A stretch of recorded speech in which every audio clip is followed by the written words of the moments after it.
Hey everybody, how you doing? Once again, this is Pastor Ware coming with your mental health moment.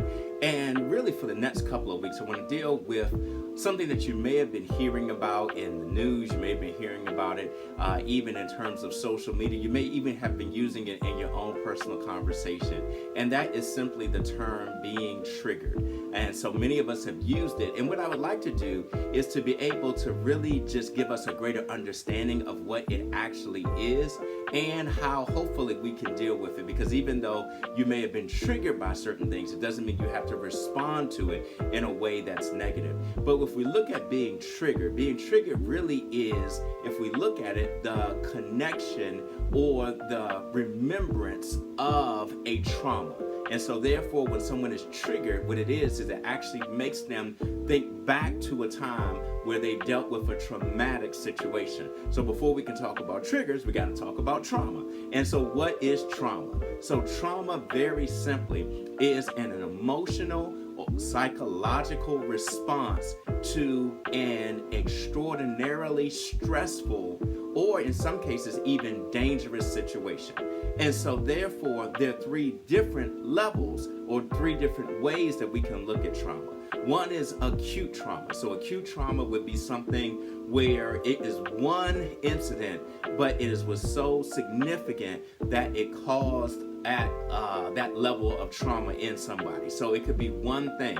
So obviously an example we can have is September 11th. So September 11th, even though it was one incident in terms of it was one day, it obviously created such a significant stressful situation that people's emotions, people's really mental capacity was affected by it. And we still see that even to this day.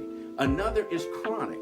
Chronic trauma is really something that has happened over time. So imagine if you've been yelled at by a boss, yelled at by a parent, yelled at by a loved one. It could be a case where it might not be that one individual moment, but over time, then what happens is that has risen to the level of trauma. And then we have complex, which is normally a combination of the two. Now, the one thing I do want to be able to say, and we're going to have to split this up into a couple of weeks because it's a lot of stuff, but the one thing is that trauma is different for every person. So therefore, I might have gone through a situation. Perfect example for me is I got bit by a dog when I was younger. Now, a lot of you probably have gotten bit by dogs. The thing is that for me, that was a traumatic experience. And so therefore, even when I see somebody that has a dog or something like that, and the one thing y'all love to say is, oh, my dog don't bite. And I'm like, yeah, I heard that before. And so what sometimes even that sight can bring about a trigger for me to what that traumatic experience.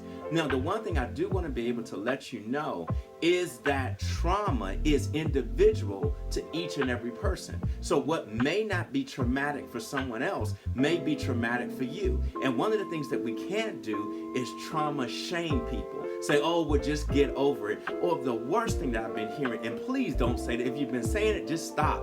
Well, did you die?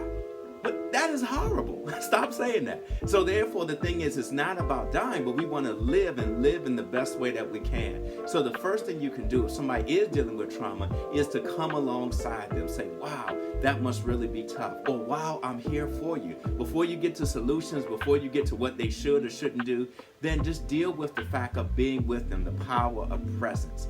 But then also acknowledging that just because something may not be traumatic for you, it may be traumatic for something else. But then the blessing is that our trauma doesn't have to hold us hostage. So on the next couple of weeks, we'll be able to deal with not only our trauma, but also our triggers so that we all can be liberated together.